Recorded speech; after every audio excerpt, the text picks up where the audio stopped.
All right, everybody, welcome back to the third episode of Turnovers with Alyssa. My name is Alyssa, and this week I am joined by the wonderful, the ever so talented, and just fantastic of a human, Anne Tokarski. How's it going, Anne?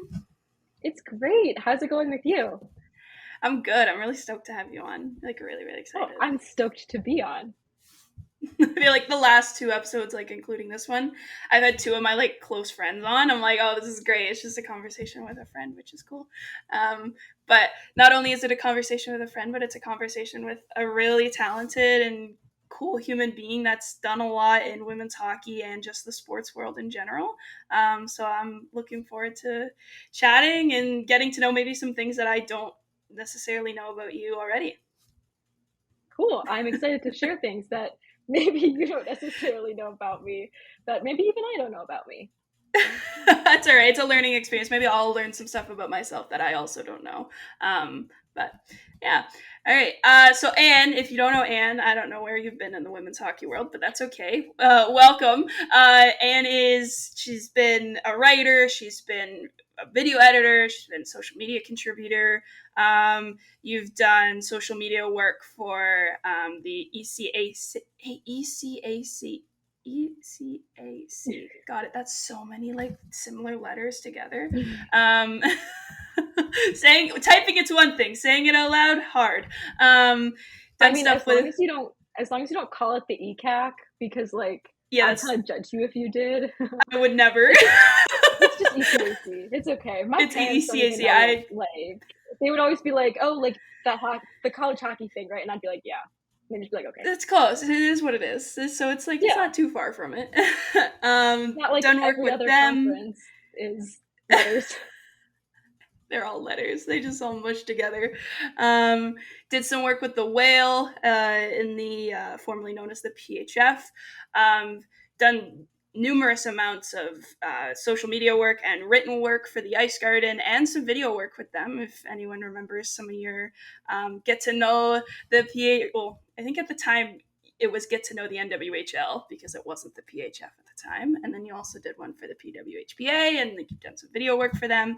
So you've done a whole bunch of stuff within sports and women's hockey. Also worked for the MLB in a seasonal role at one point. You've done some work in men's hockey. What was the league that the Cougars were in?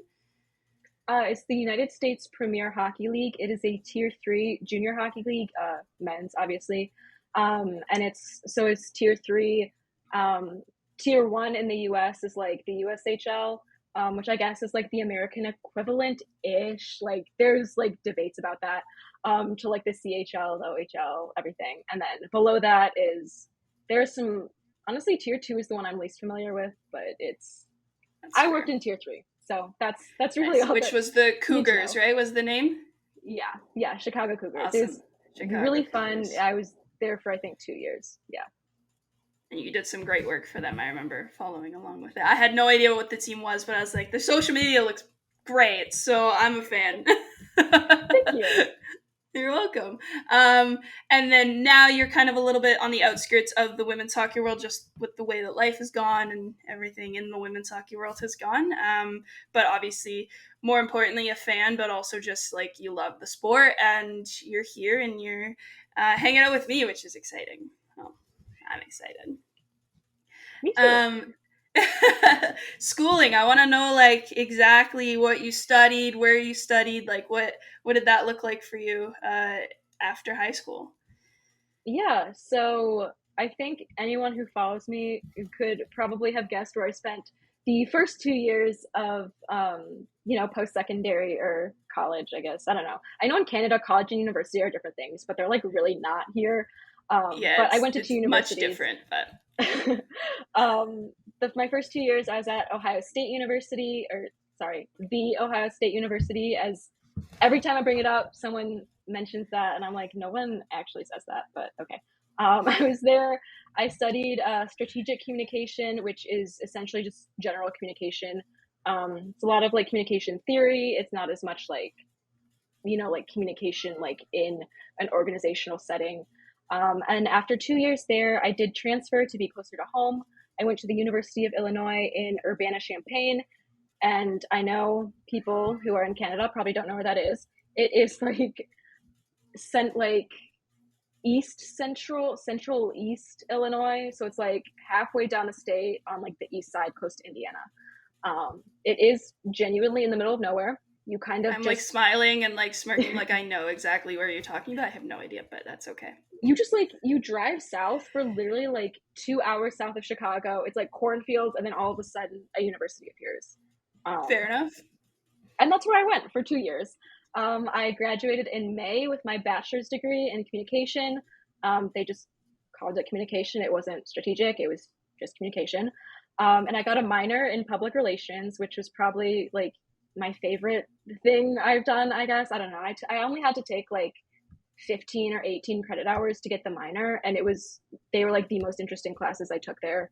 And now I am currently pursuing a master's degree in strategic brand communication, which is more exciting than just regular communication.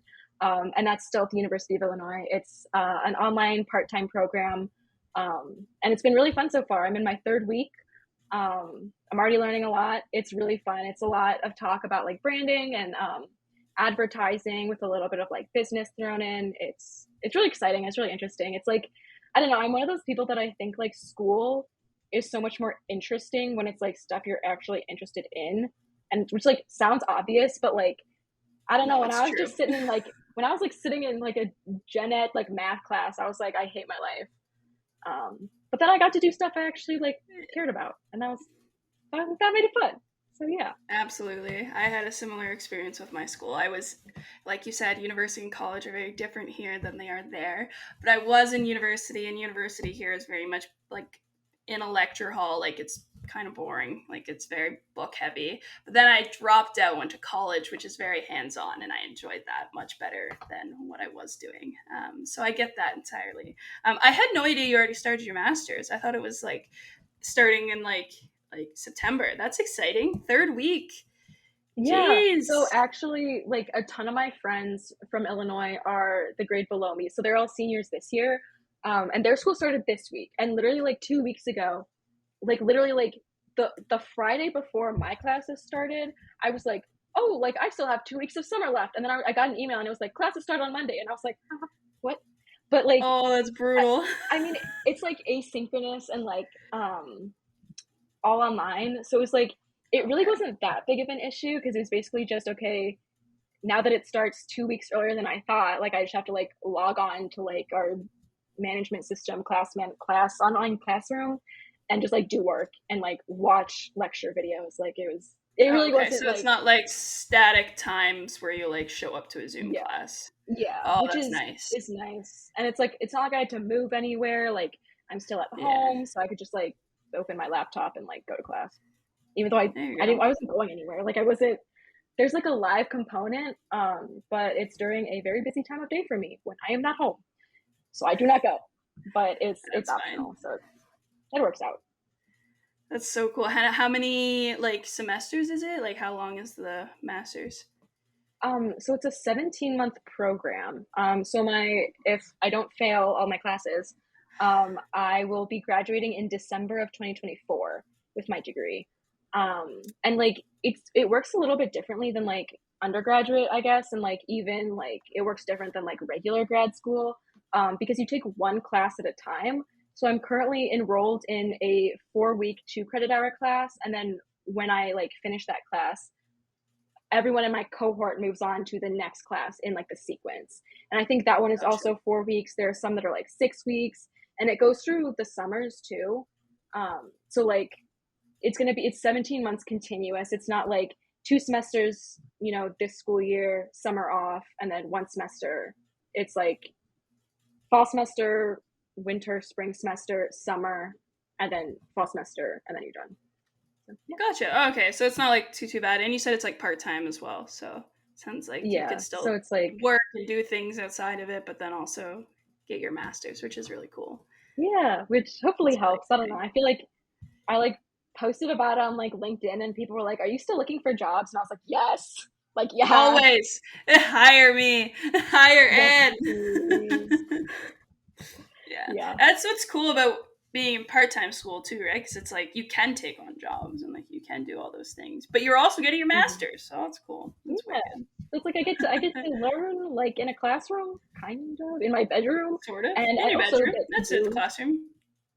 I also get to do like fun work stuff. So Yeah, you do. it works Love out. it. Yeah. That's sweet. I could never do a master's. That's just me though. Honestly, I didn't think I I, could, but I have my friend Juliana, who should be known to anyone who follows women's hockey. She actually did this exact same program, and oh, she told that's me, cool. I didn't know yeah, that. yeah. Nice. So she went to school in Connecticut and Boston, and then she got her master's. And I was like, "What do you mean you're going to Illinois? Like, are you gonna be there?" And she was like, "No, it's online." And I was like, "Oh, that's not sad." Oh, cool. But I had no idea. That's so cool. yeah, She's been to a bunch of yeah, different schools. yeah. Well, let's say number. Well, I guess okay. She's been I to one guess more than me technically, yeah. since I stayed at Illinois. But yeah, That's fair. Well, that's cool. I'm excited to like hear about like how all that goes again. Like I like live vicariously through people that continue to do education because I just the moment I was able to stop, I stopped. Um, maybe one day I'll go yeah. back, but probably not.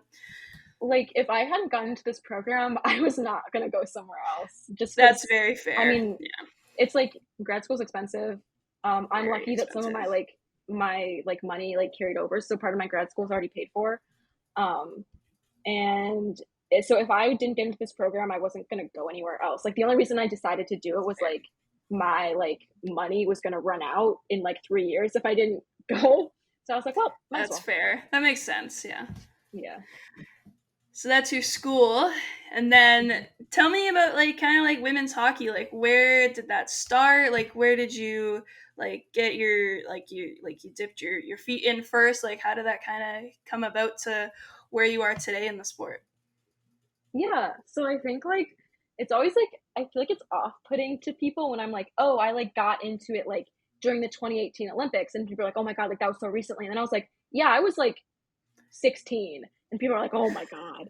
But like I was 16. I was a junior in high school. I think this was like I grew up in the Chicago suburbs, so I was like a huge like fan of the NHL team, obviously a little different now.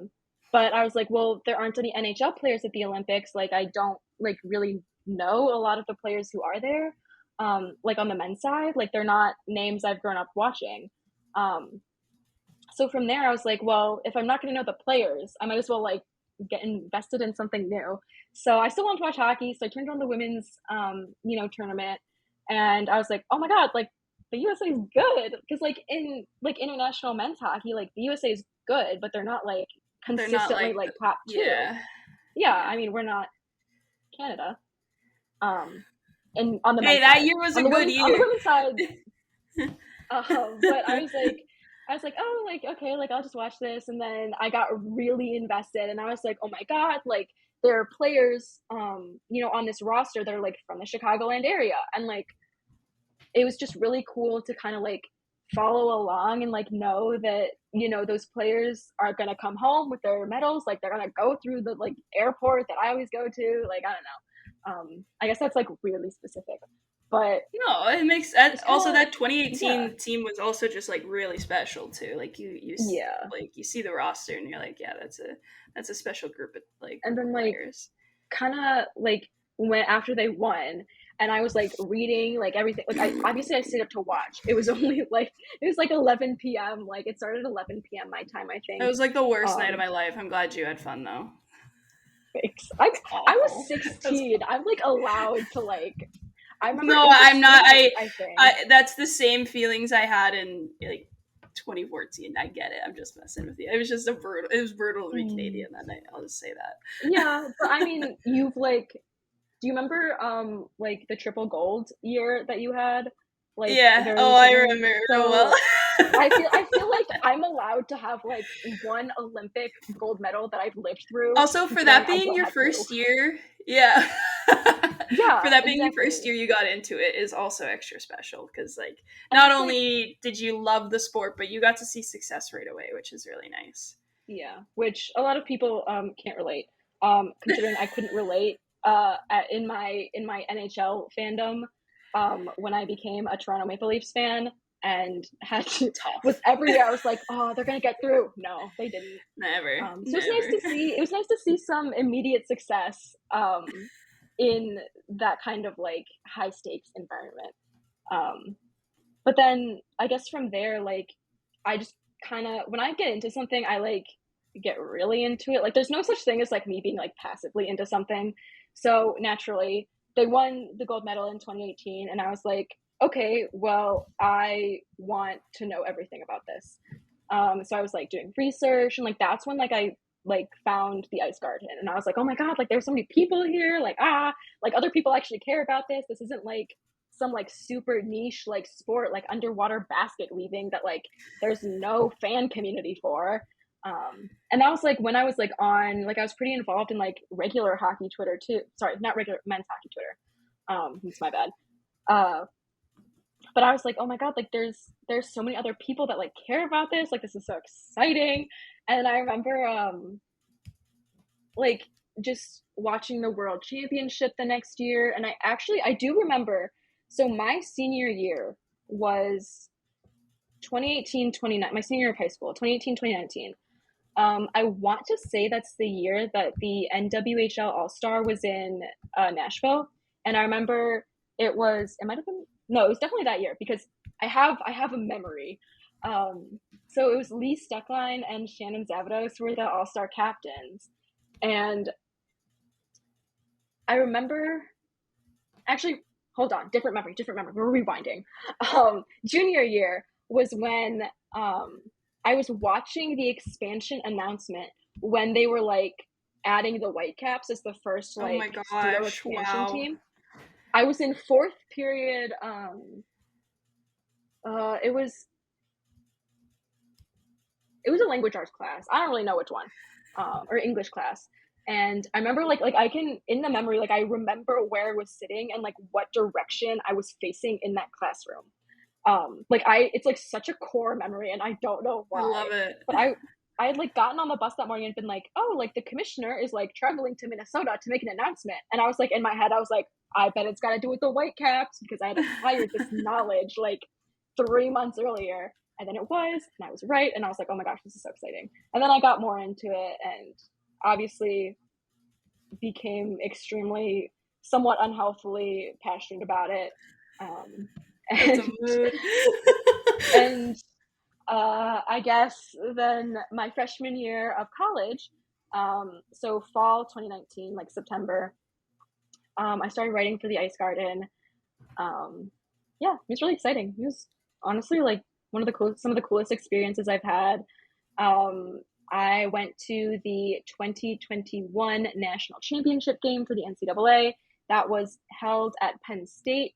Um, I actually stayed with one of my friends from the internet, which seems scary, but I knew she was a real person.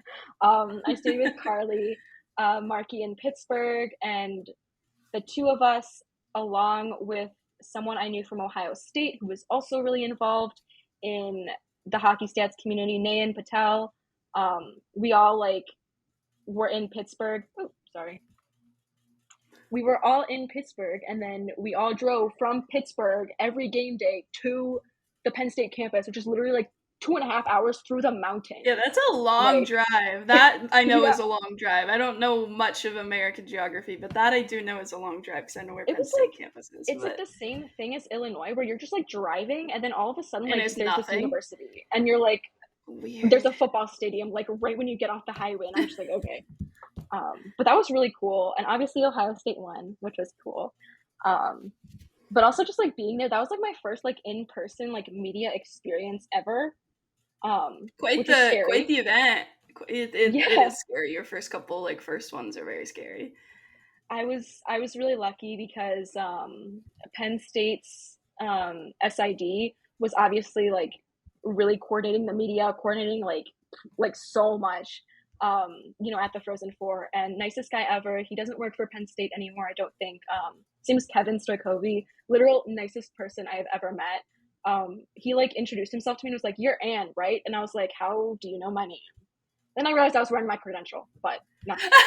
Um, it was just one of those experiences, and then like a couple other people said hi to me, and I was like, oh, I don't know how you know who I am. Like, I'm literally just like I don't look distinct. I don't know. It was like a very like interesting experience for me, but like really cool.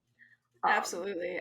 That's such an interesting time for women's hockey too. Like to like when you started with the ice guarding, because if it was like 2018, that would have been the start of the PWHPA mhm. and the loss of the CWHL right before. So that's like where just things got real interesting.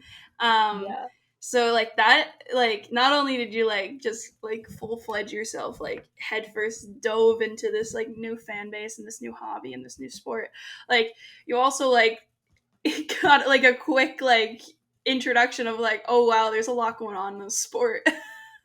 yeah. I think like every time like I would like bring it up at dinner, like when I was in high school, at dinner with my parents, and I'd be like, oh, like guess what happened today in women's hockey, and they'd be like, what? And I would like be trying to explain like all this stuff, and they'd be like, I am not following any of the acronyms, so I'm just going to like nod along and go, uh-huh, and like that was that.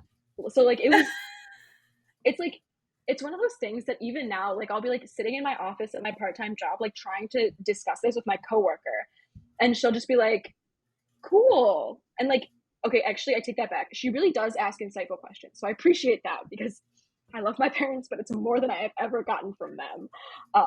So it's just, it's like funny because I feel like you can't half-ass like a conversation about women's No, hockey. no, you have Yeah. to like fully explain it. Like I like with my current partner Emily, like she's just not a hockey person at all.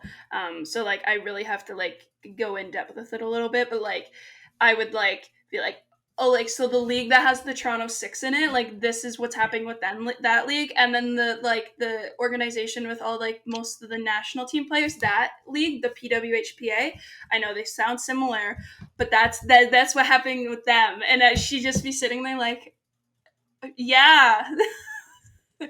sure. She's like, are you okay? I'm like, well, not really, but like, I just needed to tell you. She's like, okay, I can listen. Yeah. It's like, I feel like every time, like, I think my parents were just starting to get like PHF versus PWHPA, like the acronyms and like who like played in what organization. Yeah, Like, they were finally starting to get it straight after literally like 4 years. And then the PHF the was bought out. And inevitable. I Yeah. was like, it was, it was bought out on my birthday too. So like, Oh I, no, I I get didn't realize home that. I get home from my birthday dinner with my parents, and I'm like, oh, like I'm gonna go on the internet because that's what I do. Mistake. And then I was like, I saw like Jeff Merrick's tweets, and I was like, oh. And then like I'm like texting like CJ, and they're like, yeah, like we just got like we're in like an emergency town hall, and I was like, okay, well like let me know if you like need anything. Like hopefully it's not bad. And like I don't know. I was so like, and then all of a sudden it's That's like, so crazy. okay. And it was the crazy thing about that is I was also texting like Juliana, I was texting Carly, pretty sure Mhm. I was texting you, and we were all like, what is Probably. happening? And I Yeah, because floated no the one idea. I knew. was like, Yeah. yeah, it's just what a night. I had a couple of drinks I at was dinner late because to. I did. Yeah, I it was my birthday. Like I I was don't like, blame I'm you. 22, so it's legal drinking. I just turned 22. Like I'm allowed in America. I would have been allowed in Canada already. Years ago. Um, yeah, but it was. That's wild. I didn't realize that was on your birthday. Mm-hmm. You Wow. tweeted What a something that was like gift. July or June 29th will go down as the worst night in women's hockey history, and I was like, I was sitting there, I I was was being like, a little dramatic, I'm not gonna lie. But like with the info we were given, I think it was valid. But I was like, oh I yeah. had to go back and delete some of them because I was like, that was a little much.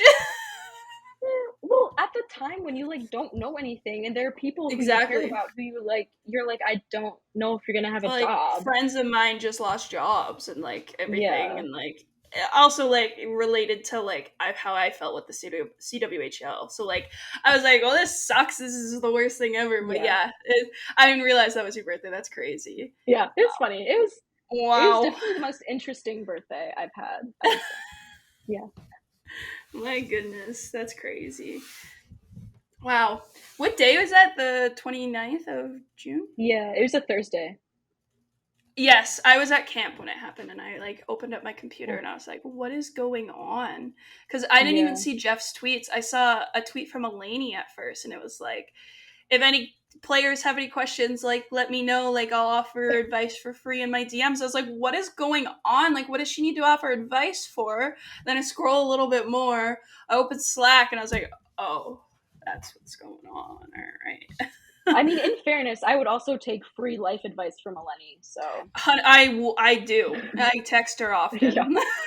Like, hey, need not advice. legal advice because Not legal, I would no, just I like would pay life. her for legal advice, but life advice, yes. Absolutely, 100%. So when that news did come out, at the time you were with a team in the PHF, correct? I had actually wrapped up my contract with the Whale at that point, and we were still Oh, kind that of like, timing is crazy. yeah. So we were like looking to figure out like, oh, do they need my help next season? Fair. What would that look like? What kind of commitment would I be able to offer? That kind of thing. But there was nothing set in stone. I was actually talking to a couple of other people like in the league, like externally who do work in women's hockey. And I think like the next day I like sent out emails. I was like in DMs and I was like, yeah, like I know we were gonna have a call about this, but like obviously circumstances have changed and I completely understand. Like, please take care of yourself and like your family like Mm-hmm. first. Yeah. But yeah, I mean it was sad, but like obviously me not having like a potential job opportunity is like small potatoes compared to Yeah. people like not 100%. having But literal it's also jobs. like So it's something you like not only like cared so much about but had put time into, right? And like mhm. through your work, not just with the whale, because you did like media relations and some like social media stuff for them, right? Mhm. Nice. So we both have that in common. I've done a little bit of social media work for the whale, fun fact. I've only posted like two things, but it was something. But like you cared a lot about it, and I don't know, I always felt like the whale were like just such a special team for so many people, like fans, players, coaches, staff, everyone. So yeah, I'm sure on top of the fact that like you care so much about the sport and stuff, but like it also just extra stunk because you cared so much about the team and the work you had put in with so many talented and great people as well. Yeah, exactly. And there are so many people who either have been with that organization in the past or were with that organization, when the entire league was bought out. And there are so many great people just involved and who have been involved throughout the years that, it kind of sucks to see. It really sucks to see. It doesn't kind of suck It to see. really It really sucks. sucks Yeah, to it's see. Yeah. heartbreaking, and there's still so much unknown. Yeah. So with the ice garden, you were at the ice garden for a bit, and then were you at different times? Like, were you with the ice garden when you started with the ECAC, or was it like one of those things where it's like, okay, you left the ice garden to join that role? Like, what did that look like? Yeah, so I started at the ECAC when I was a freshman at Ohio State. So that was September 2019, I think. Um, I left the Ice Garden shortly after the national championship in 2022. So it was basically like the end of the hockey season that year. Worlds had already come and gone. It was at that point that I had my seasonal role with Major League Baseball, and honestly, I had like no time. It's final season. Um, I'm working 32 hours a week with Major League Baseball, like doing 8-hour shifts, like 4 days a Those week. shifts are brutal. um yeah, I mean, it was fun, it was interesting, it was a very valuable experience, and like I worked with some of the best people in the world, but Mhm. there just wasn't time, and it sucked that like the ice garden had to be the thing to go. But I think it made sense at the time, especially considering that um I started with the ECAC shortly after. I think I officially started with them in like August or September of 2022, I think. Yeah, so this past August, um, or a year ago now. I still think it's like June. I And then agree. I worked. It doesn't make sense in my head. No, I feel like the passage of time is so crazy Doesn't and exist. scary. Mm. But so I started with the ECAC in like August or September, and then I finished with Major League Baseball when the 2022 season ended. So like November. So there was like a period of 2 to 3 months when I was in school, working 32 hours a week with Major League Baseball, doing contract work for the Connecticut Whale, Oh my and goodness. posting game day content and just a lot of stuff for the ECAC. Um, Honestly, my takeaways from that experience was if I can do that and survive and have a social life, I can do anything. So I really feel like that gave me a lot of valuable life experience. In addition to just being, really fun. Um, I loved my time with the Whale. I loved my time with MLB. Obviously, like I mentioned, I worked with some of the coolest people, not just in baseball, but like in sports. Sport, the And creatives then, in the MLB are crazy. yeah, They're so it. talented. Yeah. I swear, like I would be like passing on like graphics to MLB players, and I'd be like, I like don't know how you like started with a blank like They have a Photoshop photo and then slate. they make it into Yeah, like the it was craziest like thing. Yeah. literally jaw It blows dropping, my and mind. yeah, I'm in so much awe of the things people can do with like photos and videos. Um, it's really amazing. And then I was also doing ECAC stuff and school. ECAC, another like amazing experience. I think that was like my first like real like internship, like where it's like actually defined as an internship. And honestly, like I wouldn't even define it as an internship because I got to do like so much cool stuff. And I mean, I've never had another internship, so I don't know if other interns like get to do cool stuff, but I got to do cool stuff, Depends on and that was the really, internship, but yeah.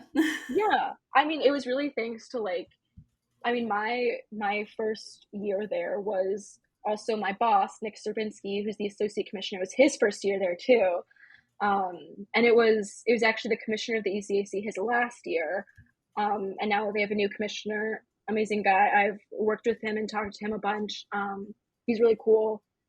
Um, yeah, I mean, all really amazing experiences that I've had so far that like I feel so lucky, but also like why me? I don't know. I don't know. I have so much imposter syndrome just about like being in I this feel industry, I guess. Like I it's don't. hard. It's hard. It's like But you're yeah, great and I you deserve everything you've been given and continue to earn. But I get that. mm, mm, thank you. Thank you, I guess. I don't know. Thanks, I think. Yeah, Um, totally. when you were with the ECAC, what was like, and you, if you can't think of just like one moment, you can give me a couple, but like, what were some of your like favorite things either you covered or you like produced or like worked on? What were some of your like highlights? Yeah, so I have three off the top of my head. These are I'm not saying these in order. These are like chronological order, not like Gotcha. order of favoritism. So in I think December, I got the opportunity to interview Maria Dennis. She used to play for Yale, even before Yale, like the ECAC existed. Like she played for Yale, or I guess before Yale play competed in the ECAC. Honestly, the timeline of college hockey still kind of confuses me because I It's know a programs disaster. existed, like the programs and the league existed before the NCAA sanctioned women's hockey. So it's kind of confusing, but like she played for Yale in the late 80s. Um, and Cool. honestly, really cool person in general, even if you don't like take into account the fact that she has like pretty much every Yale women's hockey record is like her. And now So she cool. works, she's a legal counsel for the NHLPA, which is also super cool. Um, she does a ton of amazing work. I think when when I realized like we were connected on LinkedIn at some point, and I was like, I don't know when that happened, but that's really cool. So I'm gonna reach out to her because we were, at the ECAC, we were looking for different ways to celebrate the 50th anniversary of Title IX. And I was like, well, like who better to talk to than someone who's Oh my like, god, perfect. yeah, whose like hockey experience was defined by that, and especially at Yale, a school where in the last 5 years they have turned that program around and made it into a program that like actually has a winning record and is going to the national championship, is winning the conference. Like all this amazing stuff is happening, and it's because of the investment by the school, the investment by the coach into the coach. They have, I think Mark Bolting is entering his fifth year, maybe fourth, I think fifth year, but fourth coaching because of the pandemic. Yeah. Um, and I think like the buy-in from all the players, it's something that's been really cool to see, and kind of getting to talk to her about the way that the program was when she was playing there, and then the way it has grown was honestly just one of the coolest things ever. Like I don't think I'll ever get over the fact that like she's this amazing person. Like she was USA Hockey's like Distinguished Achievement Award honoree, I think the year before this current year. And she's like sweetest person ever, literally coolest person ever. I did like a pretty decent write up on like our conversation and kind of just like a feature piece, and that was something I was like unbelievably proud of. So that's one of them. The second like coolest experience or like content kind of thing, um, I was actually invited. Nick and the associate commissioner of the ECAC, and Steve Hagwell, the outgoing commissioner, had me at Frozen Fenway, which followed the NHL's Winter Classic at Fenway Park. And Frozen Fenway was basically 2 days of double header games. So I guess I don't really know, like two double headers. Like there was a women's doubleheader and a men's doubleheader, and they were separate days. Yeah. In Yeah. the week after the Stadium Series, and so it was all Boston teams, which like makes sense because whatever, Yeah. Boston. And so I think the first game of the women's doubleheader was Quinnipiac versus Harvard. And the funny thing about that is, so obviously Harvard, but it was supposed to be a Quinnipiac home game that day, but like Quinnipiac agreed for the sake of like the experience and like the awesome vibes, and they won. So it's not even like they were playing in like a hostile environment. Um, it was their home game, so Quinnipiac played Harvard, and then the second doubleheader was I think like Holy Cross and Boston University, so Hockey East teams. So I wasn't involved in that one. And then the two men's doubleheaders were I think all Hockey East teams. So we didn't stick around for the second doubleheader or the second day of doubleheaders.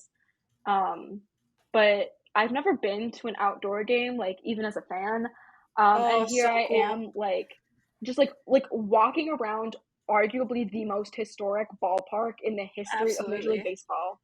I saw like the Boston Red Sox like clubhouse, like Whoa. I'm like I'm like in there, and then we walk onto the field and it's like snowing. It's so picture perfect. So And then cool. it started sleeting, and it was really It's freaking cold. ruined. And I was like, I was standing out there. I mean, like, it was beautiful. Like, don't get me wrong. Like, although I think they had to clean that ice off so much. Like every break in play was Yeah. like there is literal snow on the ice. Like we have to. The players were like having a hard time skating through it because you're skating Hmm. through snow, Yeah. which I don't think anyone like really foresaw. I guess, but also it's not like they could really reschedule it because Yeah, no. it's It's a one of those hockey things where rink. it's like you just got to deal with Yeah, it. yeah, and that was a really fun game. I was at ice level on the field. I was up in the press box. So cool. Honestly, it was so cool. And then that we actually turned that trip into like a whole weekend because I've never been to Boston before. I'd never really been to the East Coast. In like, I've been to Washington D.C. I think that was like it. Um, so then after that Frozen Fenway game, we drove to from Boston to Connecticut, and we watched the Quinnipiac men play the Dartmouth men. And then the Whoa. next day That's fun. we drove to Princeton, New Jersey, which is like All kind of over. far. Like I don't Yeah. think people realize how far that is. But we drove there, and then that was the Hobie Baker rink 100th anniversary. So we Oh, watched cool. the doubleheader of the women. I think Princeton women played Harvard women there, I think. And then Princeton men played Dartmouth men. So I saw like the Dartmouth men twice. It worked out to be like I only saw 7 teams playing, because I saw one team play. It was it was a really cool experience, and That's so like cool. just getting to be there, and like that was like the first ECAC hockey I'd seen like in person. Actually, no, I take it back. It wasn't. I saw Quinnipiac play at Ohio State once, but that like barely counts. I was calling that game Uh, actually, which was an cool. experience. Um, so that's experience number two. Sorry, this is like No, like I said, you're good. I can't be casual about like anything ever in my entire life. No, you're good. Um, and then so after that really fun, amazing, exciting weekend. Um, wait, can I add like another half one in? Absolutely. Because I thought of something else. Um, obviously the Quinnipiac men won the national championship. Their first national championship as a program. Rand Let's Pecknold, their not talk coach. about the team that they beat, but that's fine. I mean, I'm okay talking about it. No, I'm good. But anyways, Keep I going. won't rub it in. I won't make you sad. But it was I don't know. I was sitting like in my friend's apartment, I think, because all my friends wanted to hang out. And also, what happened on that day was Taylor Swift and Joe Alwyn broke up like two Oh hours my before the god. puck dropped. And like my boss, like Nick, he's like a huge Swifty too. And I like texted him. He's in Tampa for this game. And I'm like, did you see the Taylor Swift news? And he was like, yeah. He was like, I want to talk about it, but I can't. I'm so busy. And I was like, okay, like we can like discuss this later, I guess. And then Quinnipiac won 10 seconds into overtime. It was Like crazy. That was such a crazy game. it was, I kept like I was tweeting and I was like, oh my god, they're gonna call it back. Like they're gonna do that thing where everyone celebrates and they call it back and they give it to the other team and the other team like wins. And then it just like that didn't happen because obviously it It was a didn't good happen. goal. And Yeah. like I was like, I think that entire night I was like so in shock. I was like, they like won the national championship, and it was so cool. I mean, like seeing the way like the team celebrated, and then seeing like all the videos of them getting welcomed back to campus. Like obviously they're like in Tampa, so they have to go from Hmm. Tampa, Florida, to Hamden, Connecticut. Um, honestly, it's just, and I mean Nick, who is my boss, he previously worked at Quinnipiac and worked really closely Oh, with their that's hockey cool. team. So I was like, okay, like Like this a is an full incredible experience circle. for him. Like Yeah. I'm not gonna make him talk about Taylor Swift right now. We It can was wait. yeah. I'm sorry, Taylor, but national championship kind of trumps your relationship status, A little which as bit. it should be because obviously, um, relationship statuses do not define a woman. So um, Period. yeah, exactly. So it was that was number three, and then I have a half experience, piece of content that I made, I guess. Um, I put together two videos, kind of teasing the schedule announcement for the ECAC, and like I was like actually really proud of them. Like I worked really hard on those, and that was for this year's schedule release.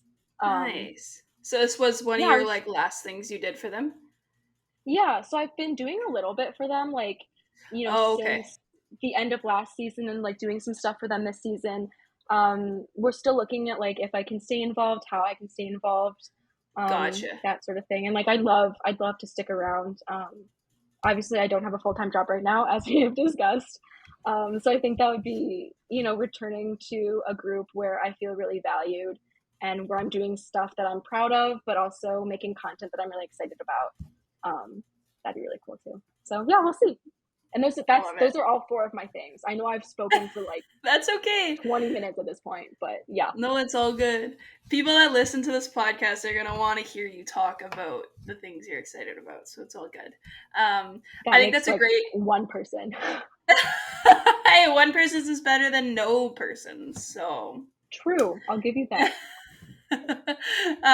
That's a great segue, actually. If we want to kind of discuss the upcoming college hockey season, Yeah, kind of just absolutely. going off of that energy. Obviously, we've worked in college hockey before, like you followed it as a fan and as like a writer and a content creator. But I feel like you've really, really evolved into one of like the more like you know quite a bit about women's college hockey, which like I really value because I For the most part, no. Like I'm like I know enough. Like I know enough to I know what most teams play in which conference and like certain players and stuff. But like you're like super talented with it. You're super knowledgeable. So I'd love to know of any players that like for people like myself who again know some of it but not all of it. What players to watch this upcoming season? Like players either if they're like freshmen or if they're not even like they've been playing for years in college hockey, if they've transferred, like kind of players that you're looking forward to watching and tuning into. Yeah, so I think I'm gonna separate that question out into returning players to watch and then Okay. incoming players because I there are like a couple in both categories. So in terms of returning players to watch, I think honestly one of the ones I'm like probably most excited to watch is Danielle Serdachny, play for Colgate. She is Canadian, so I know you know who she is. Um, she's coming back to Colgate for a fifth year. Um, I'm and stoked honestly, for her too. yeah, I mean, she was I thought amazing she was great for at Varsity. Worlds as well. Yeah, I thought, yeah. exactly. Like, I think she is like nowhere near her ceiling yet, and she's already such an incredible player. Like, she set records for Colgate last year.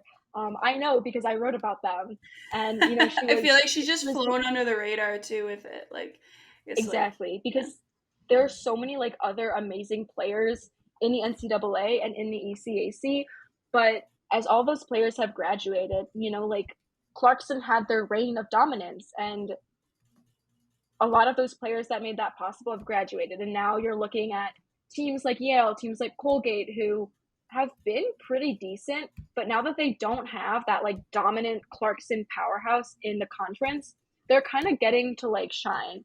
Um, and Danielle Serdachny is one of those players, obviously. And then Elle Hartshee, also at Yale, she is going to be a senior this year. Um, she'll have an additional year of eligibility after this year because her class is the last one that has like that fifth year because of COVID.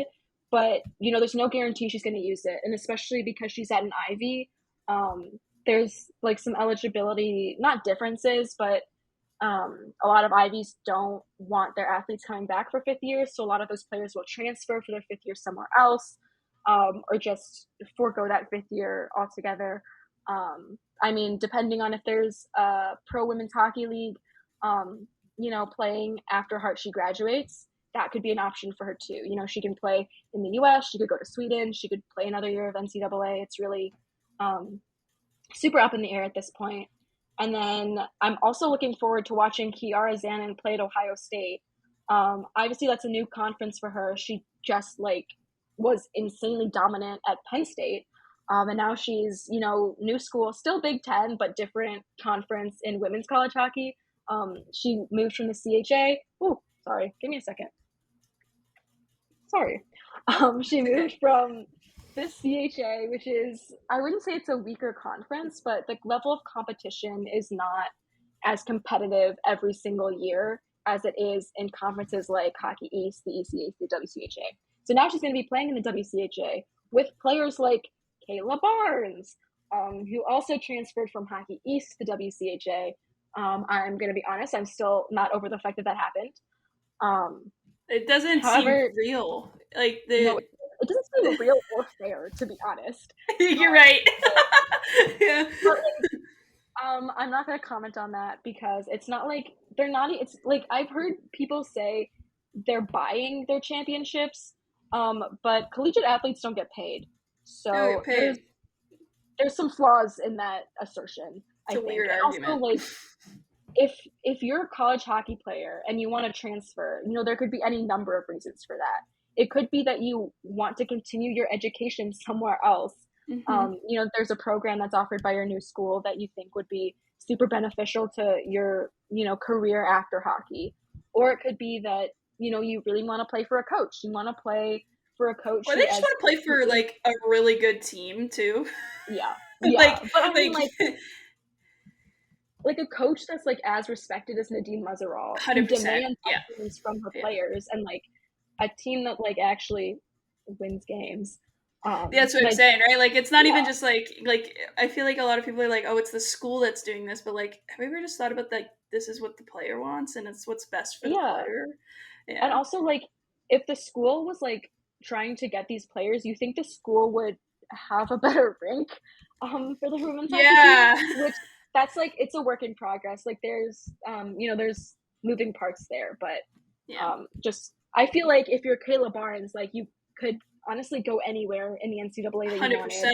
100%. Yeah. You're not going to Ohio State because Gene Smith was like, "I'm gonna pay you $80 million if you put on a Ohio State jersey." Like, no, that's not happening for anyone. Although if it would No. happen for someone, it should be Kayla Barnes, because 100%. obviously she's one of the best players in the NCAA at this point.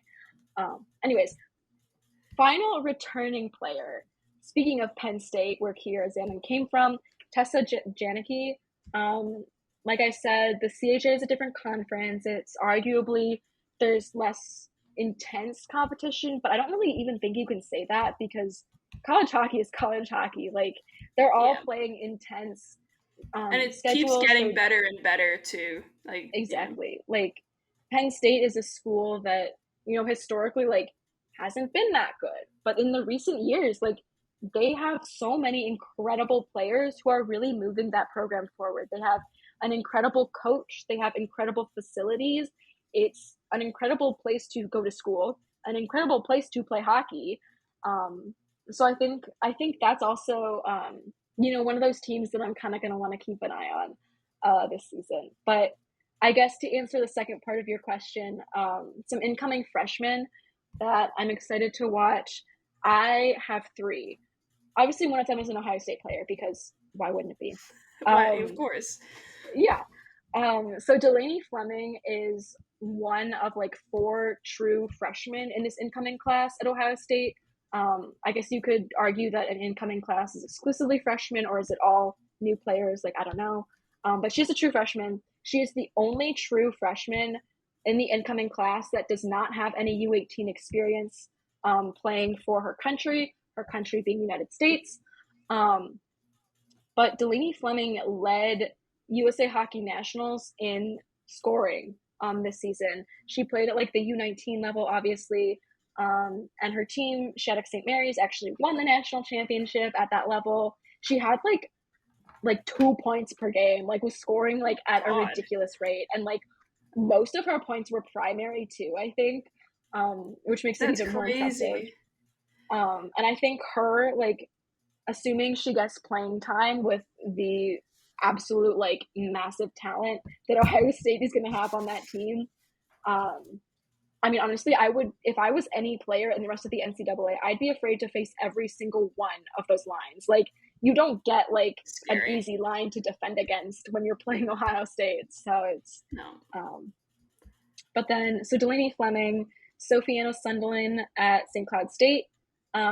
She's Finnish. She's coming over for her first season in the NCAA. I think she might already be 20 or 21. She skated at 3 world championships, won Olympics for Finland. Um, Great player. I'm really excited to watch her. I think also St. Cloud State has been getting a lot better, making a lot of strides with their new coach. Brian Adolski is there now, and I think he's done a lot to kind of turn the program around. They were one of those teams that was in the WCHA. There's the top 4 teams and the bottom 4 teams, and top 4 teams: Ohio State, Minnesota, Wisconsin, Minnesota, Duluth.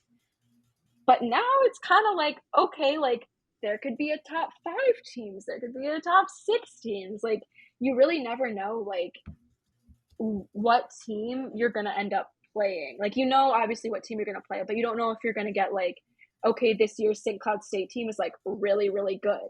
Or this year's Minnesota Duluth team, maybe it's weaker than like it has been in the past. And I think that's one of the really cool things about like all of the different conferences is there is so much parity now. It didn't used to be like that. Yeah. The first like 15 years of the national championship was just WCHA schools. Like I think Clarkson was the first non-WCHA school to win a national title in 2014. Like, That's crazy. yeah. In 2014, that And wasn't even like that's 9 years no, ago. It wasn't even that long ago. yeah. I mean, I was 12, but um, but but also like I think the first like NCAA sanctioned national tournament for women's hockey was in 2001, which was when I was born. So you're Wild. welcome for that, NCAA. That was clearly like that The was like my Anne first. influence. Yeah, obviously. And then one more incoming freshman I'm excited to watch, Uma Cornea. She's a goalie. She's going to be playing at Princeton. I'm pretty sure she um, is forgoing her senior year at high school in Minnesota. I feel like I To read about play her. Yeah. NCAA early, which honestly I don't blame her. I hated high school and I would have foregone my senior year if I could. However, I am not an elite goalie or an elite hockey player or really elite at anything. So that wasn't an opportunity for me. But if I'm really excited to watch her play this year. Um, I think we're kind of due for another like one of those like ridiculously good goalies. Yeah. And I wouldn't be surprised if she's one of those goalies. Like we had Erin Frankel, and then Yeah. we had Gwyn Phillips. But she only has like this is her last year. She's a fifth year this year, and you never really know like the goalie carousel is gonna keep on turning, and you never know like Yeah. who's gonna be that Yeah. like star. Obviously not putting all that pressure onto her. She's a freshman. She's technically a pre-freshman, but Which is it's crazy. It also there's so definitely much shows stuff. like her confidence too, right? Like in herself Mm-hmm. to be like, I actually don't need this extra year. I'm good. Like I'll just take this leap. It's really impressive. Yeah. Mm-hmm. And as a goalie too, like it's not even Exactly. like she's like gonna be like a sixth, like on like the third pairing defenseman, like the sixth, Yeah. maybe the 70, like in on their like no, she's gonna be a goalie, which is crazy. Yeah, There's good still for a her. chance I think that she redshirts and just practices with the team and doesn't Yeah, like actually. but But still to even like so, like want to do that at that age is crazy. Good for her. yeah, I agree. Love it. Obviously. So those are players to watch. Obviously, you've touched on how fantastic Ohio State's going to be this season, which like I think you had tweeted earlier today, like a graphic of like their roster with their numbers, and I was reading some of them, and I was like, man, this team is unreal. Like they're just too Yeah. good, and they've been great the last like few seasons as well, and like it's just like there's no turnover. It seems like they're just continuing to get better, which is great. So that's obviously one team that I'm sure both like personally, but also professionally, you're pretty excited to Mhm. watch. Yeah. But like, what are I some mean, other teams that like you kind of got your eye on right now? yeah. So I mean, I kind of mentioned there are teams that I think are going to be dominant. I think Ohio State. I think Wisconsin. Wisconsin got Anna Wilgren from Minnesota State, and she's exceptional. Has been on the USA Hockey kind of bubble for a little bit, and then Colgate. I think Colgate's going to be really good again. Obviously, like I mentioned, they have Sir Dackney back. They have 3 more years of Alyssa Biederman. They have a couple other players returning for fifth years. Greg Fargo, obviously an incredible coach. He's been doing so much with that program. Um, so those are the teams that I think are going to like be live up to their consistent like greatness. In terms of teams that I think are like pretty good, but still like have that ceiling to reach. I feel like this might be a controversial take, but I feel like Yale is only going to get better. Um, I mean, they have Pia Dukarich back. She was a sophomore this past season, so she's only going to be a junior, which is like crazy. She was at I think the Division 2A Women's World Championships, and she faced like 100 more shots than the next like best goalie. And I was like, That's and her bonkers. save percentage was like second or like third or fourth or ridiculously high for like the volume of shots she faced. I was like, and Yale gets 2 more years of her. Like, I would be Crazy. personally very scared if I was anywhere else. So I think Yale is going to get better. I think Penn State is going to get better. I think St. Cloud State is going to get better. Um, I think there are going to be more schools that are really, now that the tournament field is bigger, it's 11 teams. This was just the second season of that, I think. There's so much more opportunity, and it's like now the national tournament now is no longer win one game and you're going to the Frozen Four. It's okay, maybe you do only have to win one game if you get a bye, but you also might have to win 3 games, you have to win 2 games. Like, you never It's a lot know. different. Hmm. Yeah, and these are single games. Like, it's single elimination once you get to the national tournament. There's no, like, you have an off game, you're going home. Your season is over. Um, so I think there's so many teams that can play upset and so many teams that could be dark horses this year that it's exciting, it's interesting, it's gonna be really fun to watch. I think last year, like before last year, I was like, oh, this is gonna be like the best season ever. And now I'm like, okay, well, this season is also going to be the best season ever because there were so many transfers. Like, the transfer portal was so plentiful. I like don't even know how to describe Busy. it. They were, yeah, It's yeah, just busy. constant. Busy is a better Yeah. word. Um, there was so much action and like so much movement, and honestly, I think this is like, yes, I said it last year. I probably said it the year before, but this is like gonna be And one of you'll the most probably exciting say it seasons. like Oh yeah, next year too. So like I think that also probably, but shows how much the game is growing and like how when facilities get better and there's more opportunities for these players and they have the opportunity to transfer and play like you said for a coach that they want to play for or play for a team or be in an environment that they want to play for, teams are going to get better, players are going to get better, and I don't know, you'll probably say it again next year. So I think oh, that's a good absolutely, thing for the sport. absolutely. It's. I mean, we say it when we're referring to the professional game. We say it when we're referring to the U18 level or the international level with all the new parity. Um, but women's hockey, like, this is an incredibly exciting time for it. The talent's never been better. There's never been more parity. I think you know, there are going to be people with money who are going to start investing in teams, in schools, donors, in programs, just at the national level, at the professional level, maybe at the college level, if there's like an alum that's like, I really want Penn State hockey to be really good. You never know. Um, Hmm. so I think it's just, I mean, we say it every year. We say it throughout the year. We say it throughout the season. But it really is one of the most exciting times for women's hockey. And um, like I said, I can't wait to watch. At every level. Um, yeah. Absolutely. Yeah, it's a very exciting time and like again, it just shows the growth of like where we were at compared to where we are now and continue to grow. It's exciting. Hmm. Thank you for Yeah. sharing those, like the players and the teams and stuff. But I got two like prediction questions. I would love to know, and you can pick which order you want to answer these in. I would love to know your early pick. So today we're recording on August 24th, 2023. I would love to know your early pick on who you think is going to win the national championship, and then also who you think is going to win the Patty Casimir. Like who is it going to be? And you can answer that in whichever order you want. Okay. So I'm answering this, and I can recognize that I'm super biased, literally, with both of my answers to these questions. However, I think the Patty Kaz will go to Danielle Serdachny this year.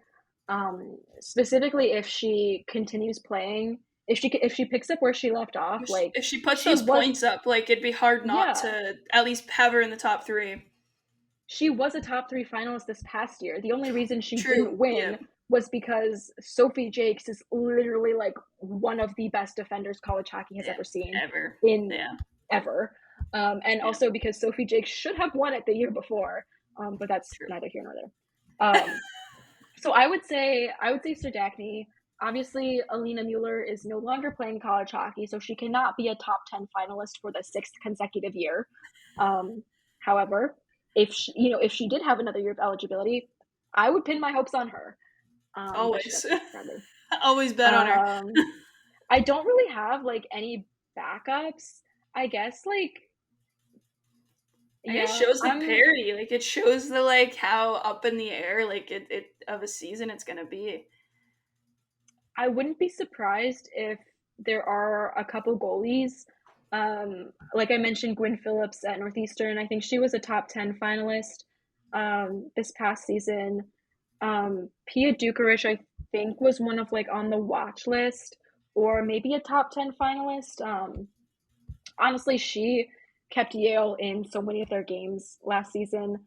And Yale's like a really good team. But she was absolutely unbelievable for them. She's continued to be absolutely unbelievable for Slovenia at the international level. Um, I'm sure there are other ones I'm missing, just thinking off the top of my head, but that's for Patty Kaz. Um, I would also not be surprised if there are any other defenders that get in the mix. Um, I mean, there are a ton of defenders and just players in general who switched schools. So sometimes I wonder like if that change in environment is like what they need to kind of show off on a bigger stage. Like hit that Um, stride and get yeah, those like yeah, extra exactly. votes and those extra looks at them. Absolutely. And if you're like, I feel like being surrounding yourself with great players makes you better. So I wouldn't be surprised if like a player like Kayla Barnes, like, she's playing the WCHA now against competition like Wisconsin, Minnesota Duluth, St. Cloud State, all these other really good schools. And not to say she wasn't in Hockey East, but I think it's a little bit different of a stage in the WCHA, and I feel like all eyes are like always on those schools in maybe kind of a different way. So I wouldn't count her out of it. Um, I'm excited to see how wrong I am, maybe how right I am. We'll see. I guess in terms of a national champion, like I say this every year, but every year, like I was so close last year. I guessed Ohio State last year, and then they were in the national championship game and lost by 1 goal. So like One that's like goal. you can't even say I was like that off. But I am gonna say Ohio State again. However, as much as like that is also me manifesting, I don't think you can look at this roster as it is right now and tell me this team has no chance at a national championship. It's In fairness, hard. You can't. It's I hard don't think not you to. can really look at any roster and say this team has no shot for many of the reasons we already talked about. But Valid. also, Yeah. like, when you combine, like, Nadine Mazeral and her coaching, and you add, like, so many players who are returning from that original national championship roster. I mean, you have Jen Gardner, you have Jenna Buglioni, you have Hadley Hartmetz and Kenzie Hosworth, all these players who, are still there. And then you're adding Stephanie Markowski, Kayla Barnes, Hannah Bilka, Kiara Sandin, Kelsey King. Like Crazy. you there's like I don't even know how they can get better. Like there's nothing to win after a national championship. But I feel like if there was, like if like they played like the worst team in like a professional like hockey league, like Ohio State would like try and win a professional title, like if they could. Hundred And percent. like 100%. they Yeah. honestly probably could give like some really good players a run for their money, which is I know I'm gonna get clowned for saying that, but like look at that team and tell me I'm 100% wrong. You can't. You You can't look at can't. that team No, and you be can't. like, You can't. there's no way. Plus, like it's hockey, like And it's anything not can even like happen. players who So like haven't established themselves yet that are good. Like it's players that like are like, okay, yeah, that's a championship team. Like that's yeah, you can't deny yeah, it. it's exciting and it's like it's a little scary. I don't know, a little scared, but like in a good way. Like in an In a good excited way. like yeah, like I'm Absolutely. walking into the unknown, but like it's gonna be great. I'm gonna emerge unscathed and potentially joyous on the other side. I love it. Awesome. All right. So speaking of Ohio State, it's got a couple more things for you here, and then we'll wrap up. But on the topic of Ohio State, um, I would love it if you could build your like dream all time Ohio State starting lineup. So you got your forwards, your D, and then a goalie. So who's ever like women's hockey players who have played for Ohio State in the past Okay. many years that they've existed. So would you say so am I building this roster based on like my personal favorites or like players Just your I think personal favorites, yeah, however you oh, want, like okay. your dream, like you would love to see like this, like all these players like in their prime play on a starting lineup together in Ohio State jerseys. Okay. Goalie, I'm gonna have to say Cassidy Sauvé, which a lot of people forget that she was really good at Ohio Yeah, State. She was there for yeah, like 2 or 3 years. She was really good. yeah. So I'm gonna say her. That's like probably the easiest, getting the goalie out of the way. That's really easy. Um, Defenders. Okay, obviously one Sophie Jakes. Um, that's like I feel like I don't even need to explain. Like It's just not. it, It's just, yeah, she's yeah. just her. It's like a She's given. her. Um,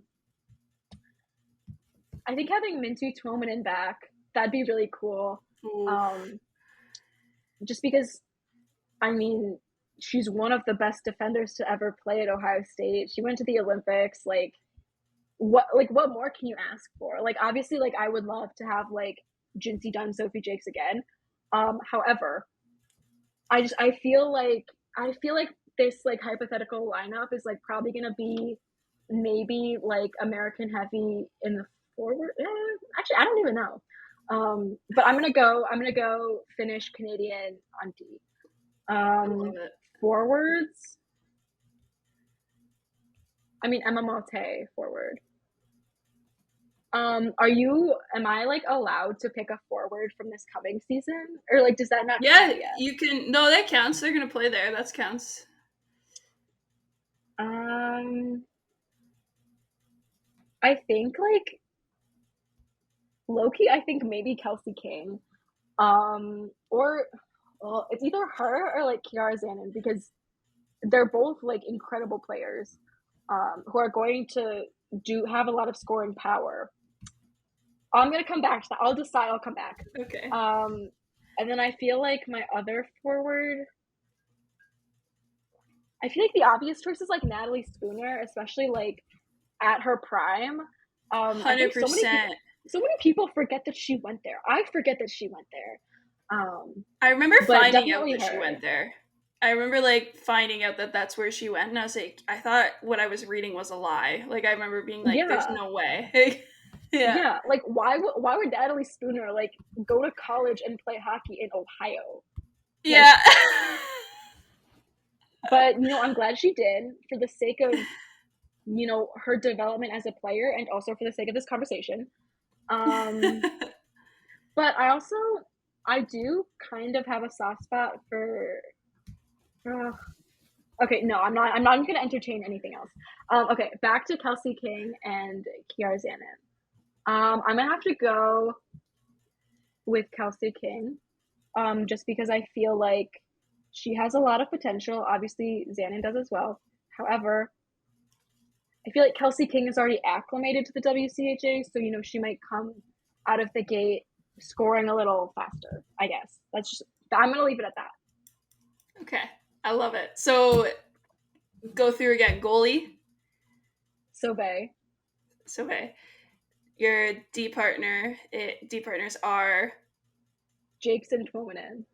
gross. That's insane. And Yeah, then your forward group is, Malte, King, and Natalie Spooner. oh my god, that's nasty. That's so much Yeah, I fun mean, too. Like it's it's like like talent it's a wise, but very also just that'd Canadian be so much heavy. fun to watch. Yeah, I really think they need to like start. So they have their alumni weekend. I actually met Tessa Bonham at like the first Cool. alumni weekend I went to. She signed like a hockey card of her, and then she followed me on I Twitter, want to and I get was like, Tessa on the pod real bad. yeah, yeah, Yeah. DM her. Literally, like, why I not? think she follows me Um, to be honest, so it probably wouldn't. Yeah. can I like guest host? I might fucking do Absolutely. it. That'd be so cool. um, Yeah, but I think they need like an alumni game where like Hmm. they straight up like it's I think I a don't lot care of if it's people a run and forget who's clock, played for like them. Yeah, like I think a lot of yeah. people forget like who has put on an Ohio State jersey and played I mean women's like hockey even there. like Juliana Iafallo, like Yeah. she Hmm. played like one Yeah. season with the Buttes and I was like I would die for her. Like it's that simple and just like I mean obviously all the Duns that played there, Joy, Jinsey, Jessica, Hmm. um there's like so much history within the program and like history like outside of the program too. I don't Hmm. know. I feel like it's gonna be a very good season for them, just like it has been the past couple of years, and I can't wait to watch. Me too. Although I'm not the biggest fan of the school itself because I'm a Michigan fan. However, I like when Yeah, women's hockey is at its best and they are at their best. So exactly. And I'll take it. you don't have a women's hockey team to cheer No. for at that school up north. So, Unfortunately, no. Which that's all. We could have a whole nother hour-long oh yeah. podcast about that. Yeah, it's just infuriating. All right, I got one more question for you, and we'll wrap things up. So obviously the PHF got bought out. We have a new league supposedly starting in January. We don't have much information other than that. We know there's 6 teams. We know there's going to be a draft. We know limited info, but enough to talk about the possibility of teams and all that. If you were to pick one player, and I think I already know your answer, and it's my answer too, I think. But I think I know your answer, but that's okay. We'll still see what it is, anyways. If you were to pick one player fresh out of college, like they just left college this past season, like they're graduated, they like would be playing professional hockey this season in January, who would you pick and why? I'm gonna pull a fast one on you, and I'm gonna say Alina Mueller. No! So it's Yeah, funny you say that because I was like, it's either going to be Sophie or it's going to be like Mueller. That's like, but and then I was like, oh yeah. no, she's gonna do Sophie all the way, like 100%. And that's my pick. I wrote about it for the Ice Guard, and it was my pick 1,000%. And like I remember picking it, and someone in like I think it was Mike. Mike was like, oh, that's such a good pick. I'm mad I didn't even think about it. But then I Yeah. was like, oh, but she might go with Mueller. But why Mueller? I think I know why. But why do you see Mueller being your pick? Well, I think if you're gonna like if you want to build a team right out of the gate, that's gonna be like if you want a championship team first year, like win it, you want someone who's gonna score goals. And I feel like if you're building towards a more sustained model where, okay, maybe we're not gonna be good or perfect right out of the gate, maybe we're not gonna win right out of the gate, but we're gonna be a team that's good for a long time, then I would pick Sophie Jakes. However, Sophie Jakes does score like a lot of goals. So you can't really go wrong. But for me, I would pick Mueller. I also think she kind of comes with like you mentioned, like Jakes is pretty underrated, even though she did win the Patty Cas. I think a lot of people just look at like a defender and are kind of like, okay, well, she defends. But with Sophie Jakes, you're getting a lot more than that. However, partially because I wanted to be dramatic and surprise you.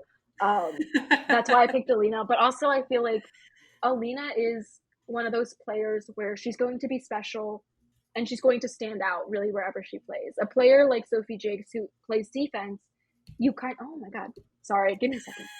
That's okay. A player like Sophie Jakes, you know, when you don't see her, like that's when you really have issues. When you don't Yes. notice that she's taking pucks from you, that she's forcing turnovers, like she's obviously lethal when she's scoring, but she's also lethal when she's not scoring. But if you want, like, I also think from a fan perspective, maybe like Alina Mueller is a name that like a lot of people know. Not saying that people don't know Sophie Jakes, but I think if you're going off name recognition alone and scoring ability alone, I would go Alina Mueller. However, like if it's first two picks in the draft, like you should not be It's sad got about to getting be the second them. overall pick. Like it's Yeah, it's got to be them, right? Like yeah, fresh out of college, like if that's who you're like how you have selections, like if we yeah, were if the draft were to be not only like they're going to draft players from like who have played in previous leagues and stuff, but it was also like another draft of like okay, like we're going to do an entry draft like where it's like players fresh out of college. It's they got to be 1-2 in some sort of punch, I would hmm. guess. Like I don't know how I they also wouldn't think be. it depends on like where your team is located too. Very Like true. That's a very good point. if you're like in Toronto and you have number one overall, like Oh, you're taking are Sophie. you really gonna go over like the Toronto native who is like Yeah, arguably you're one of taking the best Sophie all day. defenders? Yeah. No. But like Yeah. if you're like Montreal and you're like, well, Hmm. like I don't like not that you would be obligated, but like you're like I want scoring. Yeah. I don't have particular like hometown like affiliation. Like Hmm. I mean, I feel like it's also pretty strong in Montreal. So like if they had first, they could go pick Yeah. someone from Quebec. Yeah. But I feel like Toronto, like there's a team in even London. Like if London is another Mm-hmm. rumored location, like it's Ontario. Like you kind of have Yeah, to. I don't know. you gotta do it. Yeah, I feel like Yeah. with Mueller too, like we both have said, like Sophie kind of just like flies under the radar. Like she's unreal, and she's like, well, she doesn't fly under the radar, but she's the best defender college hockey's probably ever seen. Let's be real. She's fantastic. But like Mueller just comes, and it's like just a matter of like how many goals she scored and like her success with the Swiss team and stuff. Like she comes with this extra swagger to her too. Like it just seems like Mm-hmm. she's like, I'm who I am, and like I'm just like you want me on your team kind of thing. And I feel like if you're starting a franchise with that one player, like there would be hockey execs out there that are definitely going to want that as well. So that's such a toss up. That's really hard. I didn't even think about how hard Yeah. it would be to I decide mean, between the like, two, let alone just picking one. But like if any like professional women's hockey teams like need some insight, want me to like help them with their draft hire board, Anne, like give me hire a Anne as call. your scout and Shoot me a whatever Twitter else she wants DM. to do. Yeah. I Yeah. love it. All right. Well, thank you so much for hanging out and chatting. And I feel like, I don't know, I feel like college hockey is something I don't get to talk about very often. And like, I feel like I'm very, especially over the last few years, very focused on like the professional side and being able to jump into an area where, like, again, I know for the most part what goes on, but I don't know like the deep depths. That was really special. So thank you so much for sharing. Yeah, absolutely. Thank you for having me on and for indulging me in talking about my like hyper like fixation passions. I appreciate Absolutely. getting I the love hearing opportunity things to talk. that make people happy and like what's their like actual like their dream jobs and what they've done. So again, thank you for sharing that. Thank you Yeah. all for listening. Reminder to subscribe and like on Spotify and Apple Pods and YouTube and all that fun stuff. And check out some of the other Ice Garden work and check out Anne's stuff because Anne is great and you should be following her and clicking all her links and stuff. All right.